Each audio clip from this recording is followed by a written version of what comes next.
안녕하세요, 이원복입니다. 오늘 어떤 얘기죠?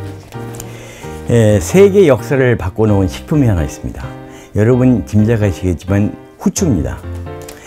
지금 뭐 요즘에 어느 시장에 가나, 분식집에 가나, 최고급 레스토랑에 가나 테이블 위엔 후추 소금 놓여 있죠. 이 두 가지가 옛날에 금 같은 거예요. 옛날에는 왜 소금을 소금이라고 했는지 아세요? 작은 금이란 뜻이에요.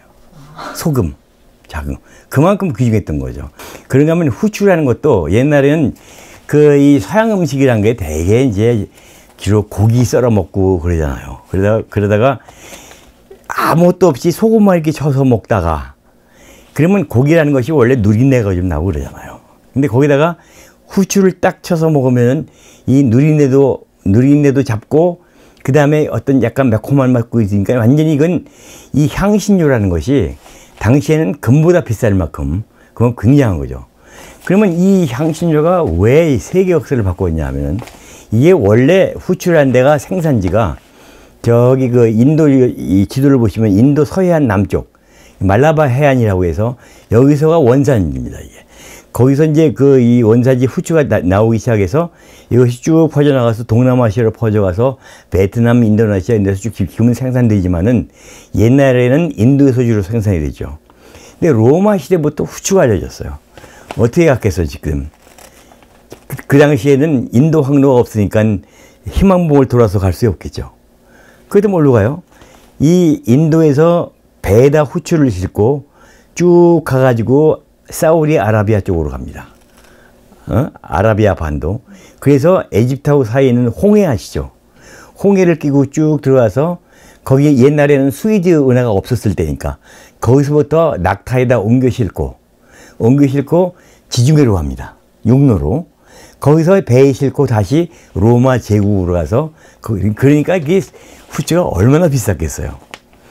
그것이 그때부터 로마 제국 시대부터 알려져 가지고 후추란 것이 굉장히 고급, 말하자면 이 사치품이고 없는 사람은 꿈도 못 꾸고 말하자면 자기야 뭐 후추 한번 먹게 해줘 하는 것이 유행일 정도로 귀족 사이에도 그만큼 귀한 게 이게 후추였고 그것이 패셔너블하고 그 다음에 후추 먹을 수 있는 사람 그러면 꽤 사는 사람, 잘 사는 사람 그리고 아주 힙한 사람이 되는 거예요. 시점말로. 그런데 이렇게 쭉 무사하게 이게 인도에서도 쭉 육로로 오던 후추가 그 당시에는 어느 정도냐면 후추하고 금하고 이게 달아가지고 팔 정도로 그 후추 한 포 되면 뭐 지금으로 치면 수천만 원 나갔으니까. 근데 지금은 뭐 후추 이 한 봉지에 몇천 원이면 사잖아요. 그러니까 정말 격세지감이 있는데 지금은 누구나 전 세계 사람 누구나 먹을 수 있는 식품이지만 그만큼 먹기 힘든 귀한 식품이었다는 얘기죠. 그러니까 이렇게 일반적으로 쭉 지내오던 것이 갑자기 후추 대란이 벌어집니다. 왜 벌어지느냐? 오스만 제국이 콘스탄티노플을 점령을 하고 완전히 터키 지방 그리고 발칸 지방을 완전히 점령해 버립니다. 아시아 지방을.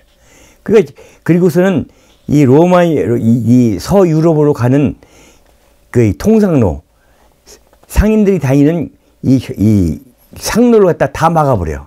못 가게. 이교도들이하고. 그러니까 지금까지 들어오던 그 후추가 전혀 수입이 딱 중지가 되니까 이때 사람들이 돈 벌 기회는 이것은 인도에 가서 가져온 수밖에 없다. 그러나 이 터키를 거쳐서 육로로는 못 간다. 그렇다면 뭐냐? 이 바다로 가야 된다. 그래서 제일 먼저 시작한 것이 포르투갈이 이게 아프리카 해안을 끼고 쭉 내려가기 시작했고 그리고 1498년에 바스코 다가마가 인도에 도착합니다. 그보다 4년 전에 6년 전에 1492년에 컬럼버스가 쭉 서쪽으로, 우리는 서쪽으로 한다. 지구는 둥그니까 쭉 가다가 인도에 갔죠. 자기는 인도에 갔다고 생각을 했죠. 근데 그것이 인도가 아니라 그 아메리카 대륙이었습니다. 그래서 어쨌든 이게 대항해 시대가 바로 이 후추 때문에 시작된 것이고 거기서 가져온 사람들이 이제 굉장히 떼돈을 벌었죠. 자, 그럼 후추, 그 다음에 강황이라든지 인도에서 나는 여러 가지 향료, 특히 티 같은 거, 차, 이런 것도 인기를 끄니까 이게 뭐냐니까 독점 항로가 시작됩니다. 자, 그러다 보니까는 제일 먼저 해상권을 잡은 게 스페인이었죠. 근데 스페인과 포르투갈이 해상권을 주로 잡았는데 포르투갈은 동쪽을 관할하니까 스페인을 손을 못 댑니다. 그러니까 이제 스페인은 주로 라틴 아메리카하고 뭐 마이아미 이쪽만 했죠. 미국 독립 전이니까. 그러니까 전체 아시아 쪽은 이게 포르투갈에서 장악하는데 사실상 진짜 재미를 보는 건 포르투갈이었거든요. 왜냐? 후추, 강황 할 것 없이 차 할 것 없이 진귀한 기호식품들은 전부 동쪽에서 왔거든요. 그래서 서쪽 이쪽에서는 아메리카에서는 황금 같은 건 나왔겠지만은 진짜 짭짤하게 재배해온 게 후추, 강황 내지는 이러한 티 그런 걸로 포르투갈이 재미를 본단 말이에요. 그러니까 그걸 배 아파서 그냥 줄 리가 없죠. 그래서 먼저 등장한 것이 네덜란드 상인들이 등장합니다. 네덜란드가 등장하고 네덜란드가 17세기까지 아주 최고의 세력을 떨쳤는데 그 다음에 영국이 해상권을 장악하죠. 그래서 18세기부터 영국 세상이 됩니다. 근데 17세기에 이 네덜란드가 이 인도 상권을 완전히 독점을 하고 한 짓이 뭐냐니까 인도에서 수출되는 인도에서 나오는 그러한 이 희귀한 향신료 그걸 독점을 합니다. 완벽하게 독점을 해서 씨앗을 반출 못하게 막아요. 딴 데 가지고 와서 심을까 봐. 그러니까 그게 뭐냐면 옛날에 문익점이 중국에 가서 북두공에서 이 목화씨 숨겨가지고 오지 않았어요. 그런 식으로 전부 이걸 어떠한 것도 이 씨를 못 가져가게 강력한 해군을 동원해가지고 전부 나가는 선원들 다 몸 뒤지고 수색해가지고 씨앗도 훔쳐나가나 그걸 철저하게 검색을 했거든요. 근데 그 프랑스 장교 군인 한 사람이 해군 한 사람이 이 사람이 이름이 뭐냐니까 이게 피에르 부아브르라는 사람입니다. 부아브르라는 사람이야. 이 사람이 지금 재수가 되게 없어가지고 인도에 왔다 갔다 하는데 3번이나 영국군한테 잡혀가지고 3번이나 깜빵살이를 하고 대포에 총탄에 맞아가지고 한쪽 팔도 못 쓰고 이런 식으로 이제 불구도 되고 그랬는데 어쨌든 이 사람이 이 연구한 게 뭐냐니까 이거 뭐냐? 이게 왜 네덜란드 애들이 이걸 다 이게 독점을 하지? 이 씨를 갖다가 몰래 내다가, 종자를 내다가, 인도의 말라바 해안하고 비슷한 자연 조건을 가진 이 인도양의 섬에서, 그때는 이 식민지 마다가스카르부터 인도양에 있는 많은 섬들이 프랑스 식민지였으니까, 거기다 심으면 안 될까? 그런 생각을 했죠. 그래가지고 드디어는 네덜란드의 감시를 피해가지고 북두공이 아니고 씨앗을 훔쳐가지고 가지고 와서 쉐이셸 섬 같은데 이 남태평 이 인도양 보면 많은 프랑스 식민지 섬들이 많습니다. 거기다 재배를 합니다. 성공을 해요.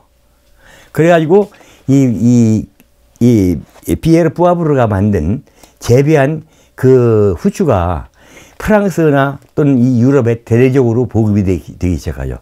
그래서 전 세계에서 후추를 페퍼라고 그러죠.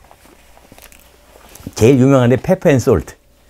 소금과 후추. 이것은 아주 양념의 기본 중의 기본인데 모든 나라에서 페퍼라고 그래요. 페퍼, 피프로 이러는데 프랑스만은 뿌아브르라고 합니다.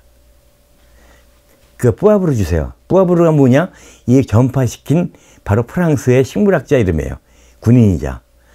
그러니까 그만큼 여기서 우리가 생각할 수 있는 것은 후추라는 식품이 그만큼 일상생활에서 인간 생활에서 중요한 부의 가치의 역할을 했고 그 다음에 이 사람의 뿌아브르라는 사람이 피에르 뿌아브르라는 사람이 끼친 영향이 그들의 일상생활에 얼마만큼 큰 이득을 주었는가. 그래서 다른 나라에서 모두가 후추를 페퍼라고 이 원래 이름을 쓰는데 프랑스에서만은 뿌아브르라고 합니다. 그래서 뿌아브르 실브플레 이런 식으로 프랑스 사람에서는 이 뿌아브르가 페퍼란 뜻이 아니라 바로 사람 이름입니다. 여기까지였습니다.